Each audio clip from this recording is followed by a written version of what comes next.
Hello friends, Radhe Radhe. कैसे हैं आप सब? Welcome back with my channel Twinkle Buddharaja. आज हम जानेंगे, गणेश उत्सव है, मतलब कुछ ही दिन है ना, तो आपको दुर्वा उपाय के बारे में। गणपति पूजन में दुर्वा घास का महत्व और इसके सकारात्मक प्रभाव से घर में सदैव खुशहाली रहती है। तो ऐसा माना जाता है, यदि आप गणपति जी को पूरी श्रद्धा भाव से दुर्वा घास चढ़ाते हैं तो जीवन में खुशहाली आती है। भगवान गणेश को दुर्वा यानी दूब घास अति प्रिय है और उनकी पूजा में इसका विशेष रूप से इस्तेमाल किया जाता है। मुख्य रूप से बुधवार को गणपति का दिन माना जाता है, तो इस दिन आप गणपति को दुर्वा चढ़ाने से विशेष लाभ होते हैं। अभी जाके 7 तारीख को तो हमारे पितृपक्ष शुरू है, लेकिन अभी हमारे पास काफ़ी 6 दिन है, तो 6 दिन आप गणेश उत्सव में दुर्वा घास चढ़ा के उनको विदा कर सकते हैं। दुर्वा घास से जुड़े महा उपाय हैं वो आप ज़रूर कर लें, ताकि आपके जीवन में जितने भी विघ्न वगैरह हैं, जो भी है, वो सब दूर हो। आपको क्या करना है, दुर्वा लेनी है। दुर्वा घास आप सबको पता है कैसे मिलती है, बहुत जल्दी ही आपको अवेलेबल हो जाएगी, कहीं ढूंढना नहीं पड़ेगा। गणपति पर चढ़ाई गई दुर्वा को और ज़्यादा पवित्र माना जाता है। इसे कूड़े में फेंकने बजाय इसे आप किसी गमले में लगा सकते हैं। गणपति जी पर चढ़ाई गई दुर्वा को आपको सूखने के बाद किसी पवित्र नदी में प्रवाहित कर सकते हैं, या फिर इसे किसी पेड़ के पास रख सकते हैं। आप इस घास को किसी गमले की मिट्टी में भी दबा सकते हैं। इस तरह की दुर्वा घास को कभी भी ऐसे स्थान पर नहीं फेंकना है जहां किसी का पैर लगे। इस बात का आपको ध्यान रखना है। और दुर्वा आपको जितने दिन आपने गणपति रखे हैं, 10 दिन, 8 दिन, 4 दिन, कोई 2 दिन रखता है, तो उसमें क्या है कि आपको उतने दुर्वा घास को उतने ही दिन चढ़ाने हैं आपको, मंत्रों का जाप करते हुए। ये दुर्वा गणपति जी को बहुत ही प्रिय है, तो ये उपाय करना ना भूलें। गणपति पर चढ़ाई दुर्वा को तिजोरी में रखें। जब भी आप बुधवार के दिन गणपति को दुर्वा घास चढ़ाएं, ध्यान रखें कि आप इसमें से दुर्वा का कुछ हिस्सा लेकर अपने घर की तिजोरी अलमारी में ऐसे स्थान पर रखें जहां आप पैसे रखते हो।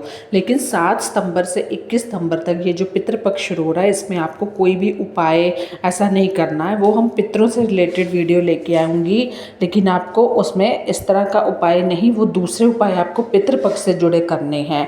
अभी आपके पास जितने 6 दिन है उतने दिन आप ये दुर्वा घास का उपाय कर सकते हो। यहाँ पे मैं यही बताने वाली हूँ आपको।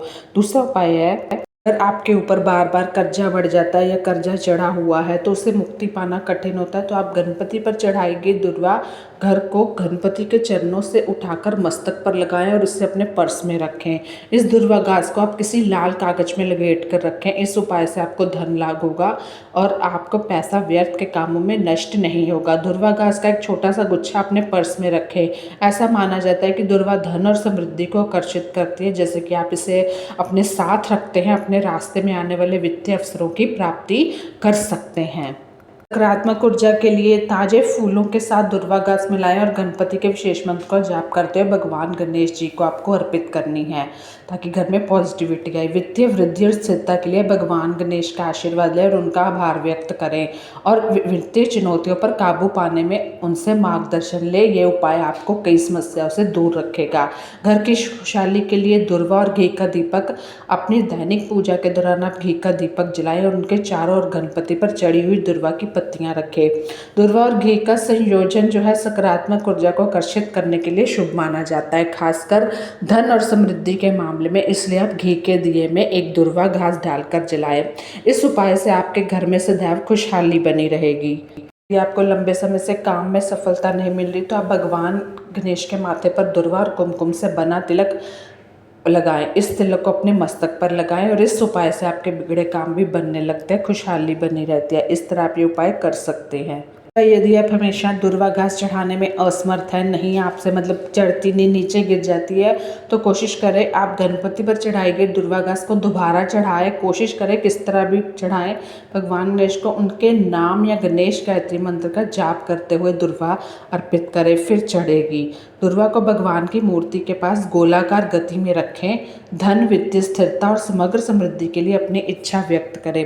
अपनी वित्तीय बाधाओं को दूर करने के लिए आप भगवान गणेश से आशीर्वाद मांगे और इस उपाय से आपके घर की आर्थिक स्थिति अच्छी बनी रहेगी। तो कैसी लगी वीडियो ज़रूर बताइएगा। धन्यवाद।